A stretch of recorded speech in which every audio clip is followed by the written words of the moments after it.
তো যেদিনকে মাংস রান্না করি সেদিনকে অন্য কিছু তরকারিপাতি রান্না করি না, কারণ মাংস রান্না করতেই তো অনেকটা সময় চলে যায়।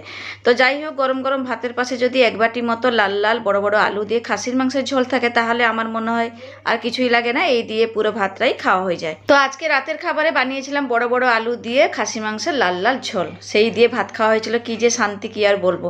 গরম গরম ভাতের সাথে যদি এক বাটি মতো এরকম গরম গরম লাল লাল খাসি মাংসের ঝোল থাকে তো আর কিছুই লাগে না, বলুন। তো যাই হোক, খাসি মাংস রান্না করার জন্য প্রথমে মাংসটাকে ভালো করে ধুয়ে পরিষ্কার করে নিয়ে নিয়েছিলাম।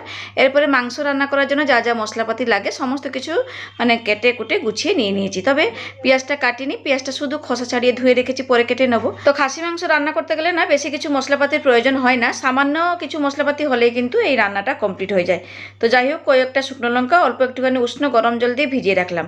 আর এইদিকে এখন নুন হলুদ দিয়ে কেটে রাখা আলুগুলোকে একটুখানি নাড়াচাড়া করে ঢাকা দিয়ে ভাজতে বসিয়ে দিলাম। তো যতক্ষণে এইদিকে আলুটা ভাজা হচ্ছে ততক্ষণের মধ্যে আমি এইদিকে ওই যে পেঁয়াজটা ধুয়ে রেখেছিলাম, তো পেঁয়াজটাকে এখন সরু সরু করে কেটে রেডি করে নেবো। তো আজকে না এই খাসির মাংসের ঝোলটা একটুখানি ওই শুকনো লঙ্কা বাটা দিয়ে বানাবো, একদম গুঁড়ো মশলা ইউজ করবো না, শুধু হলুদ লবণ ছাড়া বাদ বাকি কিছু গুঁড়ো মশলা কিন্তু আমি এই মাংসের ঝোলের মধ্যে দেবো না। পুরো সাদা সিম্পলভাবে বানাবো যাতে ভাতের সাথে খেতে একটু বেশ ভালোই লাগে। তো এইদিকে মাংস রান্নার জন্য পেঁয়াজটা কেটে গুছিয়ে নিয়েছি, আর এইদিকে দেখুন আলুটাকে পুরো নাড়াচাড়া করে লাল করে ভেজে নিয়েছি। এবারে কিন্তু তুলে আমি রেখে দেবো। আর এই সর্ষে তেলের মধ্যে অল্প একটুখানি সর্ষে তেল দিয়ে তারপরে প্রথমে ওই 1 চামচ মতো চিনি ফোড়নে দিলাম। এবারে চিনিটা থেকে সুন্দর একটা লাল রং ধরে এলে তারপরে দিয়ে দিলাম কেটে রাখা পেঁয়াজ। এবারে একটুখানি পেঁয়াজটাকে কয়েক সেকেন্ডের জন্য নাড়াচাড়া করে নিয়ে ভাজতে বসিয়ে দেবো। প্রথমে পেঁয়াজটাকে তো একটুখানি লাল করে ভেজে নিতে হবে। তো যাই হোক, ওই দিয়ে পেঁয়াজটা ভাজতে বসিয়ে দিয়ে এদিকে মিক্সার জারে রসুন, আদা আর শুকনো লঙ্কা বেশ সমস্ত কিছু নিয়ে এটাকে একটুখানি মিহি পেস্ট বানিয়ে রেডি করে নিলাম। আর এদিকে পেঁয়াজটাকে একটুখানি হাতে সময় নিয়ে একটুখানি ভাজা ভাজা করে নিয়েছি, পুরো লাল করে কিন্তু পেঁয়াজটাকে ভেজে নিয়েছি। আর চিনি দেওয়ার কারণে কিন্তু রংটাও খুব সুন্দর এসেছে। তো যাই হোক, এখন আমি দিয়ে দেবো ওই বেটে রাখা মশলাটা। তো এবারে এই মশলাটাকে পেঁয়াজের সাথে বেশ ভালো করে একটুখানি নেড়েচেড়ে মিশিয়ে নিয়ে একটুখানি খুব ভালো মতো করে ভেজে নেবো যাতে কাঁচা গন্ধটা চলে যায়। তো মাংসের মশলাটাকে যদি একটুখানি ভালো মতো করে কষানো হয় না তাহলে কিন্তু মাংসের ঝোলটাও খেতে বেশ ভালোই লাগে। তো এইদিকে গ্যাসটাকে কমিয়ে রেখে মশলাটাকে কষার জন্য ছেড়ে দিয়েছি। আর এইদিকে চলে এলাম একটুখানি টমেটো কাটার জন্য। তো ওই মাংসের মধ্যে একটুখানি টমেটো দেবো, তার জন্য টমেটোগুলোকে প্রথমে ভালো করে ধুয়ে নিয়ে এবারে টমেটোগুলোকে একটুখানি পাতলা পাতলা করে কেটে রেডি করে নিলাম।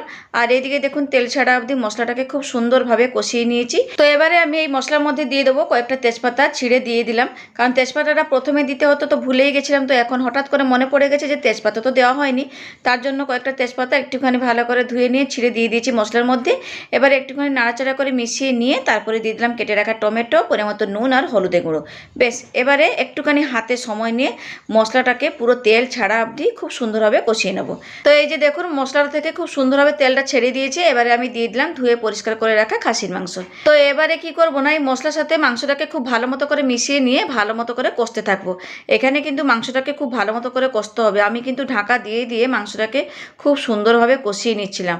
আর এই মাংসর মধ্যে দিয়েও দিয়েছিলাম কয়েক কাঁচা রসুন, আর রসুনটা দিলে পরে না মাংসের স্বাদটাকে একটুখানি বাড়িয়ে দেয়।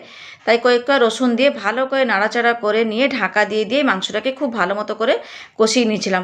কারণ মাংস থেকে তো জলটা ছাড়ে, জলটা বেরোয়, সেই জলটা কিন্তু পুরো শুকিয়ে ফেলতে হবে, তাহলে কিন্তু মাংসটা খেতে ভালো লাগবে। এই যে দেখুন ঢাকা দিয়ে দিয়ে অনেকক্ষণ হাতে সময় নিয়ে মাংসটাকে খুব ভালো মতো করে কষিয়ে নিয়েছি, দেখেই বুঝতে পারছেন। তো এবারে একটুখানি গরম জল করে রেখেছিলাম, তো গরম জলটা মাংসের মধ্যে দিয়ে নাড়াচাড়া করে ভালো করে মিশিয়ে নিয়ে এবারে কিন্তু দিয়ে দেবো একটুখানি নুনটা টেস্ট করে পরিমাণ মতো নুন দিয়ে দেবো। নুনটা কম লাগছিল তাই টেস্ট বুঝে নুন দিয়ে আবার একটুখানি নাড়াচাড়া করে মিশিয়ে নিয়ে সোজা প্রেসার কুকারে আমি ট্রান্সফার করে দেবো। এবারে মাংসটাকে একটুখানি সেদ্ধ করতে হবে, আর খাসির মাংস খুব ভালো মতো করে সেদ্ধ না হলে কিন্তু খেতে ভালো লাগবে না।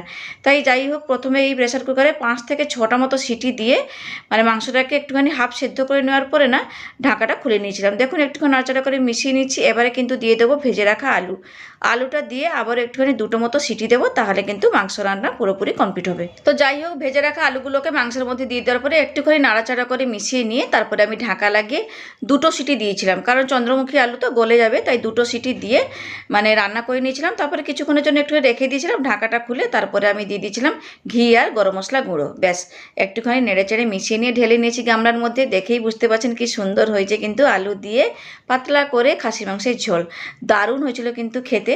যাই হোক, ভাতের পাশে ওই 1 বাটি মতো মাংসের ঝোল, চাটনি, তার সাথে একটুখানি সালাড, টমেটো, শসা, পেঁয়াজ সমস্ত কিছু গুছিয়ে ভাতের পাশে নিয়ে নিয়েছি। এবারে খাওয়া দাওয়া করবো। তো চলুন বন্ধুরা, আজকের এই ভিডিওটা কেমন লাগলো অবশ্যই কিন্তু কমেন্টস করে জানাবেন। টাটা।